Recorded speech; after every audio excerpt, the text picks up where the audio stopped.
What's going on, guys? Welcome back to another Madden 13 video. Please do me a favor, take a moment, hit the like button, as well as subscribe to my channel. Of course, I welcome your criticism down in the comments section.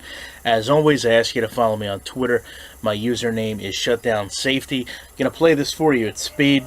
Talk about run blocking, consistency in terms of what we see out of it. And more often than not, this play, to me, is a great example of what we're currently seeing far too frequently in Madden 13 and going forward what needs to be fixed in Madden 25. So just to take a look at this from the running back perspective, I want you to notice the handoff here comes in. Obviously, this isn't a play that is designed to be cut to the outside, but I opt to do that anyway based on the containment that I see off to the right. And as I start to cut over, I'm actually trying to aim for the gap there between Selleck and number 79. That way I can kind of run up through that gap into the open field and have number 67 blocking in front of me, as well as my fullback getting containment on the right side. However, the control in the game isn't all that great when you're trying to cut through the line, and I end up tripping over Selleck. And then when I do that, it actually allows this cornerback and linebacker to kind of over pursue. I kind of graze my fullback. I do a spin move, which really was in preparation of those two players missing them more than anything else. It was just late because I did not expect them to run past me, of course.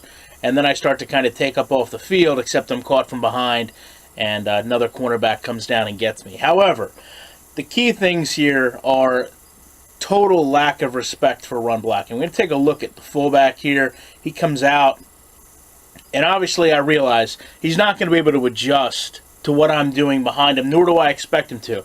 But I expect him to go out to the second level and find someone to block.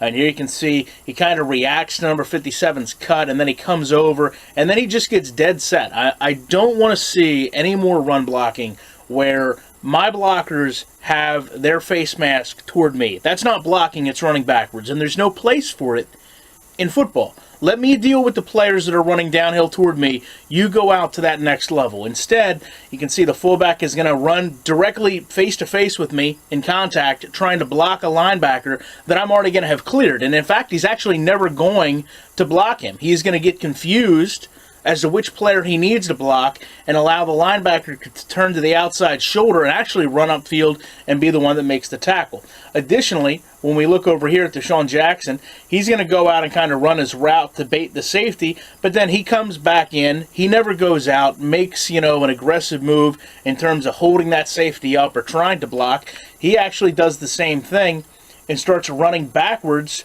toward the play. So, as you can see, as I hit the line of scrimmage right here, I've got a situation where two key offensive players blocking to the side this play could be ran to are now turned around totally in the field facing the play as opposed to being out in the other direction. And it's just happen chance that I'm able to break through this gap, spin out, and make this into about a 3-yard gain. And I realize this isn't the way the play was planned to go, supposed to go, drawn up to go. But the fact of the matter is, when you get some of these runs that you try to break outside, it's absolute lack of football fundamentals that leads to the plays kind of being blown up. Would love to know your guys' opinions on this. Appreciate your time to watch this video, and of course I'll be back in the week with more content.